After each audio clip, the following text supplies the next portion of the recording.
Coverage you can count on continues with all you need to know.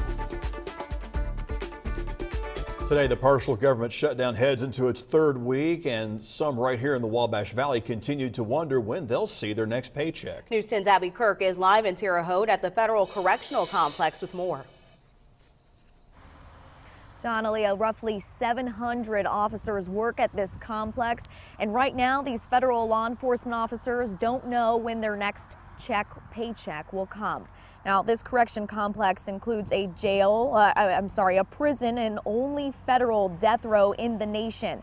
Employees here are essential. They're requested to come to work even during this partial government shutdown. It's the waiting game for these workers, and during this shutdown, these employees can't ask off any personal time without risking the loss of pay because they are not physically at work. Reporting live in Terre Haute, I'm Abby Kirk, News 10. Attention shoppers, problems you were having with SNAP payments at the IGA in Clay City, Indiana had nothing to do with the government shutdown. Over the weekend, some shoppers say they were unable to use EBT or SNAP benefits there.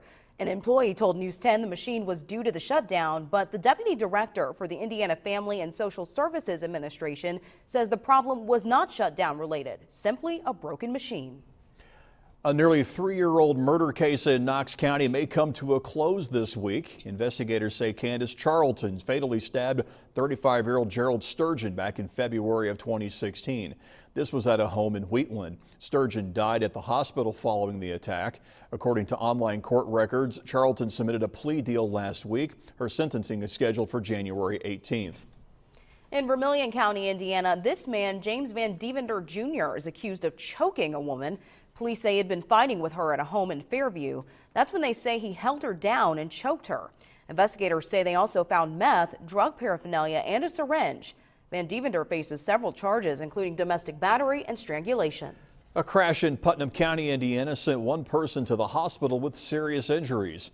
This is video from the sheriff's office in that county. The accident happened on County Road 550 North at the Hendricks County line. The department says the car ran off the road before coming back across and hitting a guardrail. That's when it went airborne before colliding with a tree and landing in a creek. Firefighters say ammunition inside a Clinton, Indiana home made fighting a fire even more dangerous. It happened Saturday night. The home is located on Center Street behind Sportland Park. Officials say the homeowner got out safely. A cause has not been determined. And we're working to learn more about the cause of a fire Saturday night at the Paris Family Restaurant. The fire caused customers to be evacuated. Fire officials say no one was hurt. New safety features added to keep students safe at Southwest Park schools. The corporation purchased IdentiKid kiosks for their elementary schools. The system scans visitors' driver's licenses or identification cards. The system will then do a background check on the visitor and print off an ID badge. Eventually, the school corporation plans to have an IdentiKid kiosk for Riverton Park High School as well. Happening today, leaf pickup continues in Terre Haute. City crews will be along Locust Street to 8th Avenue. They'll be between North 38th Street and 1st Street. You're reminded not to leave limbs or other items in the leaf piles. And now here's your Storm Team 10 Outdoor Fastcast. We're off to a start this morning in the 50s in some places, upper 40s in others. A very, very mild spring-like start out there. And while we are dry right now, we will not be dry all day. So if you're just waking up and rubbing your eyes, make sure you've got the rain gear ready to go because we'll have rain by this afternoon. 55 today. It'll be windy too out of the south, 15 to 20, gusting at times to 30. Tonight we don't lose a whole lot of heat. 43, partly cloudy and windy, still a few sprinkles out there. Tomorrow 50, becoming sunny and staying windy. So tomorrow looking a lot better than today and tomorrow looking a lot better than the end of the week. More on that in just a minute. First, your Storm Team 10 STIDS morning weather buzz, something like that. It's 6:58 Indiana time. As of right now, January 2019 is one of the coldest Januaries on record. Is that true or is that false? Really? Really? I think, is that false?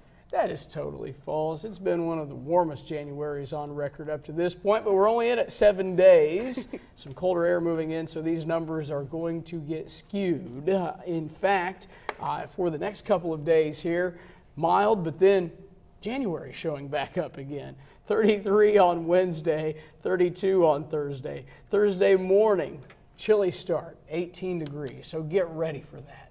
We had such a nice mild weekend, and then it's like you're running at full speed, right? This is what's going to happen. You're running at full speed, and it feels good, and then Thursday morning you're going to run right into a brick wall. You're going to walk outside, and you're going to say, no, I just can't do this. I can't today. I don't want to adult on Thursday morning because it's going to be 18. Well, then as we get into the weekend, temperatures begin to moderate a little bit. 37 on Saturday, 38 on Sunday, and that 37 on Saturday, that's actually the normal temperature for this time of the year. So that's what January should feel like. We got kind of spoiled through the weekend. Of course we did. All right, thanks so much, Eric, and thank you so much for waking up with News 10 this morning. CBS This Morning comes at you at the top of the hour. We hope you have a magnificent Monday.